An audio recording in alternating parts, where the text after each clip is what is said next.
Muy buenas tardes, compañeros, profesor. Esta exposición es sobre el curso de Estrategias de Inversión y Política Financiera Corporativa. La empresa seleccionada para el trabajo fue Western Union y los participantes de esta exposición somos Ana Laura Arias Solís, mi persona, Isaac Solís Rodríguez y Oliver Jiménez Mora. Como parte de la historia de Western Union, tenemos que Western Union nace en 1851 como una de las primeras compañías de telégrafos en el mundo.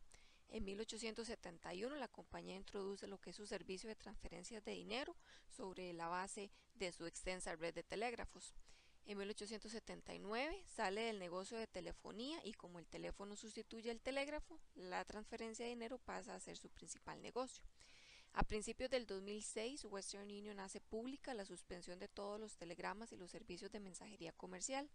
Hoy en día, Western Union, con su servicio de transferencias de dinero, tiene más de 500.000 puntos de venta a nivel global, mueve más de 150 millones de dólares en más de 200 países y territorios alrededor del mundo.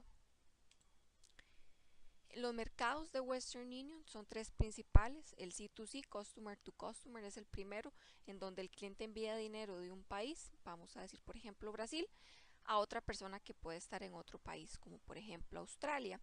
Se puede hacer de dos formas: el cliente llega a la ventanilla a realizar su transferencia y recogerla, o también mediante la página de internet westernunion.com. Segundo segmento es el C2B o Customer to Business, en donde de acuerdo a este modelo la empresa ofrece la opción de hacer pagos de sus clientes a negocios u otras organizaciones, como por ejemplo empresas de servicios básicos como agua o electricidad, e inclusive compañías financieras, compañías de seguros y también para pagar las hipotecas. El tercer segmento es el de soluciones de negocios o Business Solutions, en donde Western Union facilita la realización de pagos internacionales a pequeños y medianos negocios, en donde las ganancias son generadas principalmente por las diferencias a favor en el tipo de cambio de las monedas comercializadas en el mercado internacional de divisas. Como parte del comportamiento de acción en el mercado, la industria financiera está enfocada en la realización de pagos internacionales y esta está enfrentando una fuerte competencia. Esta es una de las principales razones por la que la acción de Western Union ha venido bajando en los últimos meses, y ya que tiene que enfrentar competidores como PayPal y MoneyGram, que tienen una gran presencia en el mercado. Como generalidades de la compañía, podemos mencionar que la migración y otros factores importantes hacen que la compañía consiga un volumen de transferencias en crecimiento, que está en crecimiento de manera importante. Tiene políticas claras de penetración de mercado en cualquier lugar, aunque no sea muy lucrativo, y esto le ha permitido a la empresa darse a conocer en lugares inclusive muy remotos. La innovación está jugando un papel importantísimo. La compañía se esfuerza cada vez más por un posicionamiento importante mediante los avances tecnológicos y el uso de redes sociales para hacer transferencias. Y como parte de las principales fuentes de financiamiento y el cumplimiento de las reglas de solidez financiera, el siguiente cuadro y gráfico muestran que para el 2016, 2015 y 2014, la principal fuente de financiamiento estaba en los préstamos que tenía la compañía a largo plazo. Para el 2014 y el 2015, el segundo lugar lo obtiene el capital contable y el tercer lugar lo obtiene lo que son las cuentas por pagar a corto plazo. Para el 2016 hay un cambio importante en donde el segundo lugar lo obtienen las cuentas por pagar a corto plazo y el tercer lugar de financiamiento lo tiene el capital contable de la empresa.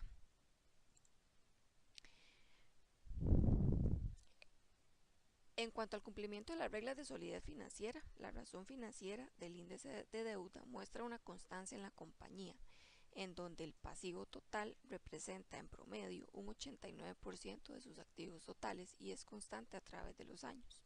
La razón de endeudamiento, por su parte, muestra un aumento importante durante el 2016 y la causa principal es una disminución en este año del capital contable. Concluimos entonces que la empresa se apalanca con el financiamiento externo para respaldar sus inversiones y operaciones en un 89%. Indicación y análisis de la teoría de estructura de capital aplicado por la empresa. Según Zambrano y Acuña, nos indican sobre las diferentes estructuras de capital que existen y han ido en evolución desde 1950, entre las que podemos mencionar tesis tradicional, tesis de Mondolini, teoría del trade-off, teoría jerárquica de preferencias.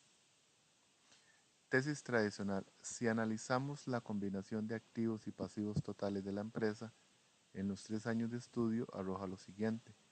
Con base en lo anterior, la empresa Western Junior utiliza una teoría de estructura de capital tradicional.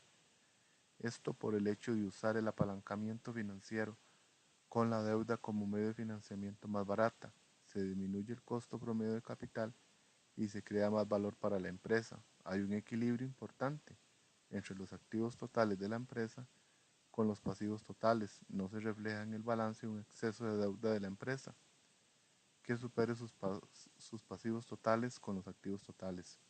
Pero también se debe mencionar los efectos negativos de esta teoría, con la relación de agencia y la asimetría de la información, además de los costos variados que se adquieren. Buenas noches. Parte del análisis de la liquidez de una empresa tiene que ver con su flujo de caja y con el EBITDA, que lo vamos a ver más a detalle a continuación. Una de las principales funciones del análisis financiero es ver el flujo de caja y el EBITDA de una empresa. Para esto se hace un análisis más detallado, donde se comienza con el flujo de operación, que este flujo de efectivo es generado de las operaciones directas del negocio, después de impuestos y antes de los gastos financieros. En el siguiente cuadro, se puede observar cómo el rubro disminuyó a pesar de que los gastos financieros y la depreciación se mantuvieron constantes, por lo que la principal causa fue que la utilidad meta disminuyó en un 70%, lo cual demuestra que la empresa tuvo una disminución importante de la liquidez. Ya para lo que es el flujo operativo, que es la segunda parte de este análisis, este flujo hace referencia al efectivo disponible después de cubrir las inversiones netas a corto plazo. Para este caso de Western Union, al flujo de operación mostrado en el cuadro anterior, el aumento del circulante operativo. Western Union puede cubrir más de un 50% con su flujo de la operación las inversiones hechas en el corto plazo, lo cual es un buen indicador para la inversión de la compañía.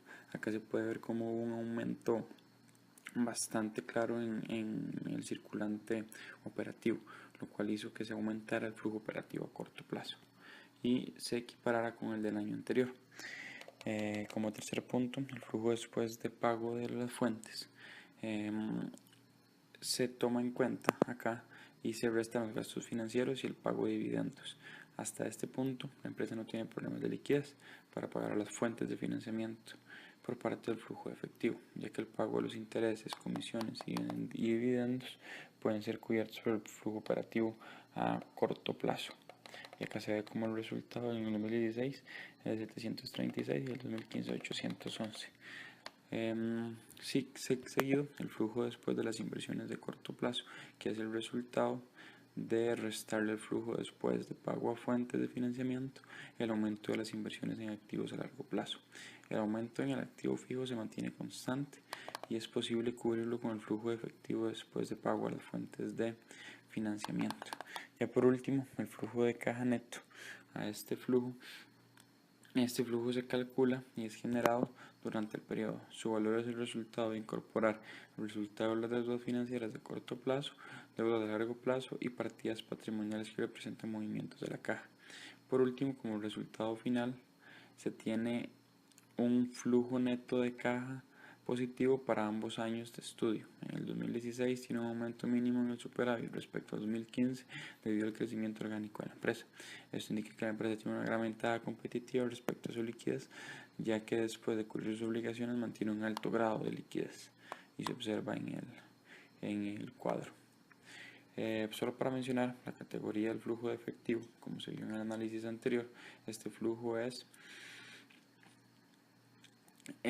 autosuficiente, es un flujo de caja autosuficiente, donde de acuerdo a Salas, el libro de Salas que estudiamos, el flujo de la operación es alto y cubre el aumento de la inversión circulante neta, el pago de las fuentes de deuda y capital propio, las inversiones en activo fijo y a largo plazo, quedando un superávit que permite amortizar las deudas financieras.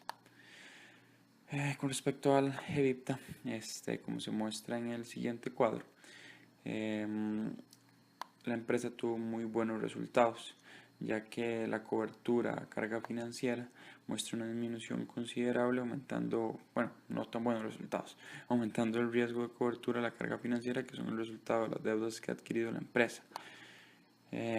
Por otro lado, el caso de la cobertura del servicio de la deuda muestra la capacidad de la empresa de cubrir los gastos financieros más la deuda a corto plazo.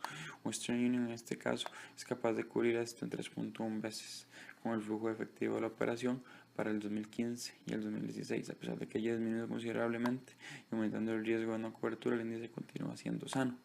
Después, para conocer la capacidad que tiene una empresa para cubrir todas las deudas de corto plazo y los gastos financieros, se aplica el índice de cobertura de obligaciones a corto plazo, que para el caso de estudio está por debajo de uno, del cual su nivel ideal de la empresa debe mejorar su EBITDA para la cobertura de estas obligaciones. Ya por último, la deuda financiera de EBITDA, que evalúa la magnitud de la deuda bancaria de acuerdo al flujo efectivo que se genera. Un índice mayor a 3 muestra que con 3 veces el EBITDA es posible cubrir toda la deuda de la empresa, lo cual es un indicador que se establece como bueno y muestra que existe un riesgo moderado, ya que está dentro de los parámetros normales. Para analizar lo que es la solvencia financiera de la empresa, se procede a realizar el siguiente cuadro, donde se puede ver cómo se obtiene la autosuficiencia líquida, el flujo neto por actividad de inversión y la financiación permanente. Acá también se obtienen los tres ratios más importantes para ver la solvencia financiera de la empresa, el cual es el ratio de capacidad de expansión, que en este caso muestra que Western Union durante los 3 últimos años fiscales ha tenido una expansión aceptable, donde se han utilizado efectivamente los recursos de flujo de caja para la inversión.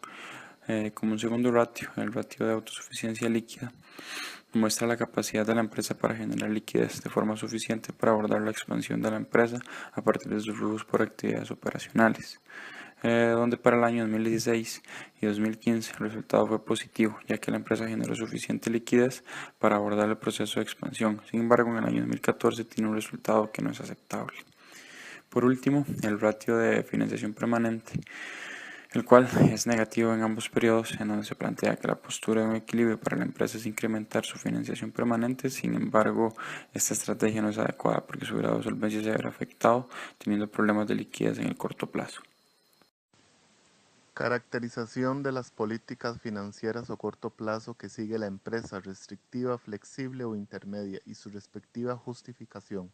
La autora Rose Welterfritz indica que no existe una definición universalmente que sea aceptada sobre la política financiera apropiada a corto plazo. Indica que existen dos factores para la toma de decisiones de financiamiento a corto plazo, que son magnitud de la inversión de la empresa en activos circulantes, financiamiento de los activos circulantes. Los tres diferentes tipos de políticas financieras a corto plazo mencionadas por Rose son flexible, restrictiva, intermedia. Tipo de política financiera a corto plazo usada por Western Union. Analizando el caso, primero se debe analizar la inversión de Western Union en activos circulantes y posteriormente se debe analizar el financiamiento de los activos circulantes de la empresa. En el siguiente cuadro se observa la relación de activos circulantes e ingresos totales de operación de Western Union. Con esto se tendrá claro la proporción de deuda a corto plazo con la relación de su deuda a corto plazo. En el 2016 los activos circulantes de la empresa eran de 9.419,60. Sus ingresos de operación 5.422,90, una razón de 173%. En el 2015 eran de 9.449,20 y sus ingresos de operación 5.483,70, para una razón de 172%. Y en el 2014 sus activos circulantes eran de 9.890,40 y sus ingresos de operación 5.607,20, para una razón de 176%. En el cuadro anterior se observa un nivel alto de activos circulantes con respecto a los ingresos de operación. Supera casi un 50% a sus ingresos de operación. Hay un alto porcentaje de deuda a largo plazo, lo que evidencia niveles de endeudamiento altos, reflejo de inversiones y otro tipo de operación de la empresa. La empresa maneja niveles de endeudamiento a corto plazo relativamente bajos, lo que evita que la compañía experimente dificultades financieras por el hecho de mantener cuentas pequeñas fáciles de cancelar y que le permite sus actividades normales de operación. Además, la empresa requiere mayores desembolsos para financiar su efectivo, para sus inventarios, cuentas por cobrar y títulos negociables. En razón de los hechos antes descritos, la empresa maneja una política restrictiva flexible. Como conclusiones del desempeño de la empresa, podemos decir que Western Union se trata de una compañía en constante innovación y búsqueda de nuevos negocios que le permita seguir siendo uno de los líderes en el mercado de las transferencias de dinero, y está en busca de nuevas soluciones u opciones para que sus ya creados productos, así como un constante análisis de mercado que le permita conocer el gusto y deseo de los nuevos clientes. Por otra parte, en términos de financiamiento, las fuentes externas son las principales partidas que componen su estructura. De acuerdo al análisis realizado, la empresa se apalanca con el financiamiento externo para respaldar sus inversiones y operaciones en un 89%. Para el último año de análisis, su capital contable bajó aún más. La baja está dada principalmente por una disminución en las utilidades retenidas. Esto es debido a un aumento en los gastos registrados de ventas generales y administrativos. Y por último, la empresa cuenta con una buena liquidez, por lo que sus ratios de solvencia son aceptables, excepto por el financiamiento permanente, el cual debe buscar una solución a corto plazo para que no sea afectado su nivel de liquidez.